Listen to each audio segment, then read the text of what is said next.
एक और movie Muslims को डिफेम करने के लिए। सूरह अल बकरा आयत नंबर 223 में अल्लाह फरमाता है, तुम्हारी औरतें तुम्हारी खेती हैं, आओ और जिस तरह भी चाहो अपनी मर्जी से इन पर खेती करो और अपने लिए नेक अमल आगे भेजो। तो यू सी कोई भी नॉन मुस्लिम होगा ना, वो इस वर्स को कम्प्लीटली गलत ले लेगा और इस वर्स का कॉन्टेक्स्ट भी गलत तरीके से रिप्रेजेंट किया गया है यहाँ पे। एक्चुअली में इससे पहले की वर्स में अल्लाह बोलता है कि आप सेक्सुअल इंटीमेसी नहीं कर सकते अपनी वाइफ्स के साथ में जब वो मेंसेस पे हो। इसके बाद अल्लाह बोलता है कि उनके साथ तुम कंसेंशुअली प्रोसीड करो जो भी आपको उनके साथ करना है, क्योंकि 1400 साल पहले जो अरब के लोग थे उनके लिए सबसे ज्यादा जो जरूरी चीजें थी वो दो थी। पहला था पानी और दूसरी थी जमीन जहाँ पे खेती की जा सके, बिकॉज कम्प्लीटली बाकी की सारी जमीन तो डेजर्ट ही थी। और यू सी जो नाइल रिवर का जो एरिया है वो भी कम्प्लीटली ग्रीन है बिकॉज इट्स फर्टाइल और वहीं पे ही पॉपुलेशन जाके बसती है। तो यहाँ पे अल्लाह एक पैरेबल दे रहा है, एक सिखाने का तरीका कि किस तरह से जो एक औरत होती है वो आपके बच्चों की माँ होती है, बट साथ ही साथ यहाँ पे अल्लाह फर्टिलिटी को इंपॉर्टेंस दे रहा है। और यहाँ पे जो नेक अमल आगे भेजने का मतलब है, ये आपके जो बच्चे होंगे अगर आप उनकी अच्छे से परवरिश करेंगे, उनका ध्यान रखेंगे, तो वो एक अच्छी कॉन्ट्रीब्यूट करेंगे आपकी कम्युनिटी के लिए और जो वो गुड डीड्स करेंगे उसका सवाब आपको भी मिलेगा। But on the other hand अगर आपके बच्चे नेक नहीं हुए तो उसकी जिम्मेदारी आपकी है और उसमें भी अल्लाह आपसे क्वेश्चन करेगा कि क्या आपने अपने बच्चों की परवरिश ठीक से की या नहीं की। और यहाँ पे नेक अमल आगे भेजने का है कि अपने बच्चों की इस तरह से परवरिश करो कि जो वो गुड डीड्स करेंगे उसका सवाब आपको भी मिलेगा।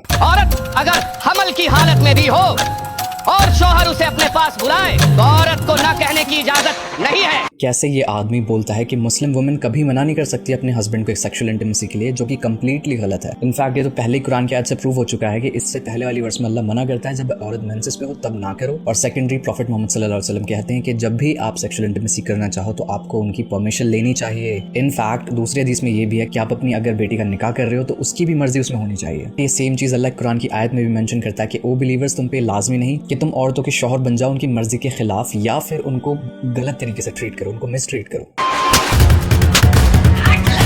और ये भी टीजर में देखोगे कि ये इंसान कितना ज्यादा गुस्से वाला है और कितना ज्यादा टॉर्चर कर रहा है अपनी बीवी को। बट आप कुरान में देखो तो इसके बिल्कुल ऑपोजिट है, क्योंकि अल्लाह मना करता है गुस्सा दिखाने को कि वो लोग जो चैरिटी करते हैं, अपने गुस्से को कंट्रोल करते हैं और लोगों की गलतियों को माफ करते हैं। और सिर्फ यही हदीस नहीं, ऐसी मल्टीपल हदीस हैं या फिर सेइंग्स हैं प्रॉफिट मोहम्मद सल्लल्लाहु अलैहि वसल्लम की, जहाँ पे वो बहुत ज्यादा इंपॉर्टेंस देते हैं औरतों की कंसेंट को या फिर उनसे अच्छे सलूक को। फॉर एग्जाम्पल, तुम में से सबसे बेहतर बिलीवर वो है जो अपनी औरतों से अच्छा सलूक करता हो। अपनी औरतों का ख्याल रखा करो और उनके साथ जबरदस्ती ना करो। जो तुम खाना खाते हो वो खाना उनको खिलाओ, जो तुम कपड़े पहनते हो वो कपड़े उनको पहनाओ, उनको मारो नहीं और साथ ही साथ उन्हें बुरा भला भी ना कहो। यहाँ तक कि एक हदीस में अल्लाह के रसूल सल्लल्लाहु अलैहि वसल्लम ये भी कहते हैं तुम में से सबसे बेहतर इंसान वो है जो कि वो ना तो अपने हाथों से किसी का नुकसान करे बल्कि अपनी ज़बान से किसी को नुकसान ना पहुंचाए। एक दूसरी हदीस में अल्लाह के रसूल सल्लल्लाहु अलैहि वसल्लम एक ऐसे शख्स से मना करते हैं निकाह करने के लिए जो कि औरतों पे टॉर्चर करता हो या फिर उनको मारता हो। इनफैक्ट प्रॉफिट मोहम्मद सल्लल्लाहु अलैहि वसल्लम इतनी ज्यादा इंपॉर्टेंस देते हैं फॉरगिवनेस को या फिर माफ करने को कि किसी ने उनसे पूछा कि हमारे घर पे अगर कोई काम कर रहा हो और उससे कोई गलती हो जाए तो हमें उसे कितनी दफा माफ करना चाहिए। तो उन्होंने रिप्लाई में कहा कि more than 70 times a single day, एक दिन में 70 बार से ज्यादा तुम उसको माफ करो। इनफैक्ट अल्लाह के रसूल सल्लल्लाहु अलैहि वसल्लम एनकरेज करते हैं कि अपनी बीवी से मोहब्बत से पेश आओ, उनके साथ खेलो, उनके साथ अच्छा टाइम स्पेंड करो। यहाँ तक कि अगर आप उनको खाना भी खिलाओगे ना, अपनी वाइफ को अपने हाथों से खाना खिलाते हो अगर आप, वो भी एक गुड डीड या फिर नेकी कंसिडर की जाएगी।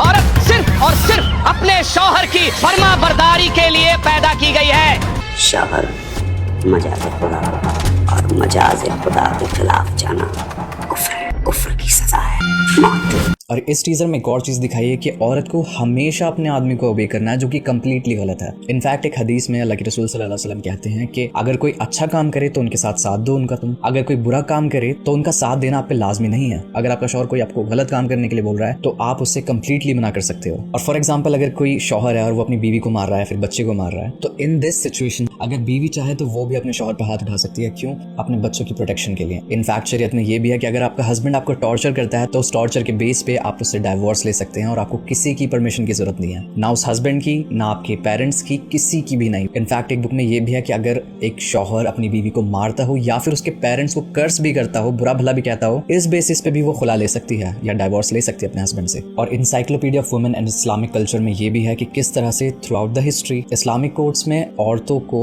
हार्म के बेसिस पे डाइवोर्स मिल चुके हैं। और अब एक बहुत ही खूबसूरत आयत में अल्लाह कुरान शरीफ में फरमाता है कि हस्बैंड एंड वाइफ एक दूसरे के लिए क्लोथिंग की तरह है, गारमेंट्स की तरह है। और गारमेंट्स क्या करते हैं? गारमेंट्स आपको प्रोटेक्शन प्रोवाइड करते हैं, खूबसूरती देते हैं आपकी बॉडी को, या फिर जिस तरह से जो औरतें हैं वो कपड़े पहन के खुद को ब्यूटीफाई करती हैं। यहाँ पे अल्लाह एक पैराबल देता है मोहब्बत का, कि किस तरह से हस्बैंड और वाइफ में मोहब्बत होनी चाहिए। और अब फाइनली बात करते हैं इस मूवी के टाइटल पे, हमारे 12। किस तरह से ये बोलते हैं कि मुस्लिम्स बहुत ज्यादा बच्चे पैदा करते हैं, जो कि कंप्लीटली गलत है। तो according to the population foundation of India, जो मुस्लिम्स का ग्रोथ रेट रहा है वो पिछले कुछ डेकेड्स में घटकर 32% से 24% पे आ गया है, जो कि इनके इस पॉपुलेशन प्रोपेगेंडा को कंप्लीटली रिजेक्ट कर देता है। और आपको पता है कि इस्लाम को ये सब आखिर इतना ज्यादा डिफेम क्यों करते हैं? बिकॉज इस्लाम में ये कैपेबिलिटी है दुनिया को चेंज करने की। जिस तरह से इस्लामिक गोल्डन एज पे जो इन्वेंशंस दी, जो रेवोल्यूशंस दिए, जो सोल्यूशंस दिए, जो एक हार्मनी लाई इस्लामिक गोल्डन एज के टाइम पे, जो कि मुस्लिम्स ने इस दुनिया को दी थी, वो कभी किसी और ने नहीं दी।